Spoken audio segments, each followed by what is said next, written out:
مشورہ کے آداب: نمبر 1، اللہ کے دھیان اور فکر کے ساتھ دعائیں مانگ کر مشورہ میں بیٹھا جائے۔ نمبر 2، مشورہ اللہ کا پسندیدہ عمل ہے، نبی کی سنت ہے، صحابہ کرام کی صفت تھی اور ہماری ضرورت ہے۔ نمبر 3، مشورہ مخلصین کا مل کر دین کو بلند کرنے کی کوشش کرنا ہے۔ نمبر 4، مشورہ فکروں کا جوڑ ہے، اتحادی فکر اور اجتماعی قلوب ہوں۔ نمبر 5، دینی کام ہو یا دنیاوی، مشورہ کر کے کام کرنا چاہیے۔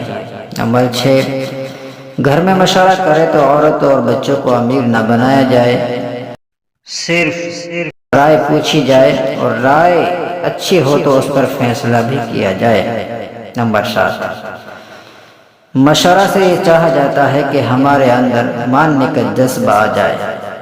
نمبر 8، مشورہ میں سب سے پہلے ایک امیر طے کر لیا جائے اور جماعت میں امیر پہلے سے طے ہوتا ہے۔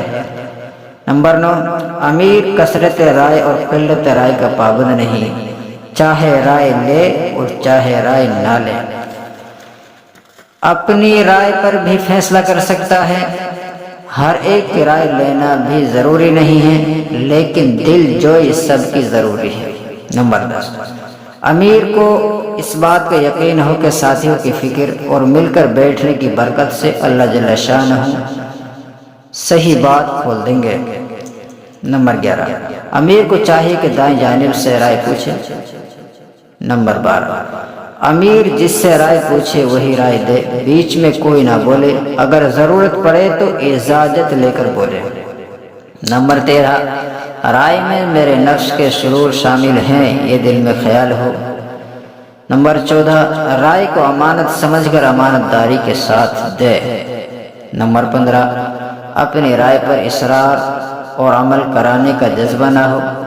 نمبر 16، رائے رکھنے میں نرمی ہو، کسی ساتھی کی رائے سے تقابل کا طرز نہ ہو۔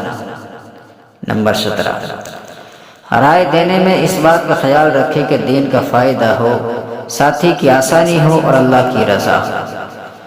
نمبر 18، مشورہ سے پہلے مشورہ نہ ہو، جسے سازش کہتے ہیں، اور مشورہ کے بعد اس کا کوئی تذکرہ نہ ہو، جسے بغاوت کہتے ہیں۔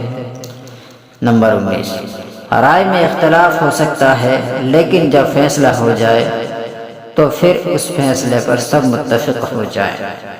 نمبر 20، جس ساتھی کے ذمہ جو کام طے ہو جائے اس کام کو امانت داری کے ساتھ اس کے حق کے مطابق اللہ کی مدد کے یقین کے ساتھ پورا کرنے کی کوشش کرے۔ نمبر 21، اگر فیصلہ کسی دوسری رائے پر ہو گیا تو اس کی خوشی ہو کہ میرے شر سے حفاظت ہو گئی۔ نمبر 22، اور اگر اپنی رائے پر فیصلہ ہو جائے تو خوف ہو اور زیادہ دعائیں مانگی جائیں۔